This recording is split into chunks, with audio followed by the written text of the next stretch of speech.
Line से लागल बा भाई कई कई गो जनरेटर।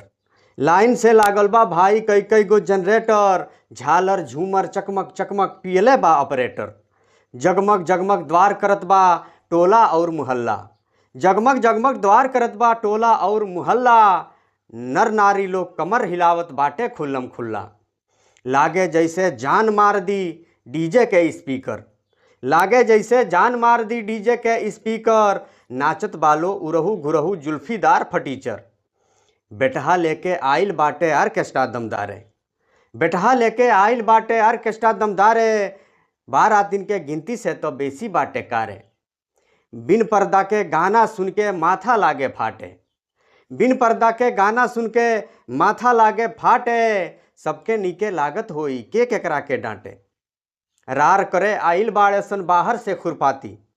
रार करे आइल बाड़ेसन बाहर से खुरपाती। झूठे नु बदनाम भइल बा सुखल का के नाती। खूब पटाखा छोड़ल जाता आकाशी बम बोला। खूब पटाखा छोड़ल जाता आकाशी बम बोला।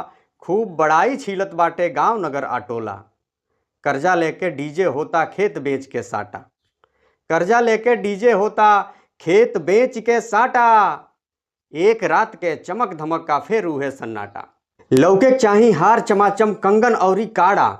लौके चाही हार चमाचम कंगन औरी काड़ा। फैशन से अब भाग गईल बा कई कोस ले जाड़ा।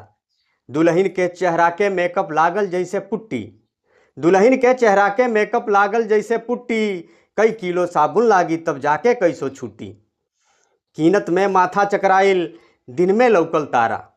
कीनत में माथा चकराइल दिन में लौकल तारा। चलल मुश्किल कैले बाटे घांघर और सरारा। बेचे वालन के चानी बा केकर बाटे घाटा। बेचे वालन के चानी बा केकर बाटे घाटा। एक रात के चमक धमक का फेर उहे सन्नाटा। रस में डूबल नाचत बाटे राजभोग रसगुल्ला। रस में डूबल नाचत बाटे राजभोग रसगुल्ला। 56 भोग बनल बालोगवा करे दूध के कुल्ला। किसिम किसिम के व्यंजन बाटे बनल कर्जा लेके। किसिम किसिम के व्यंजन बाटे बनल कर्जा लेके। मर्जी जितना लोग परोसे कुछ खाला कुछ फेंके। कुक्कुर सबके भीड़ लगेला पत्तल जहाँ फेंकाला।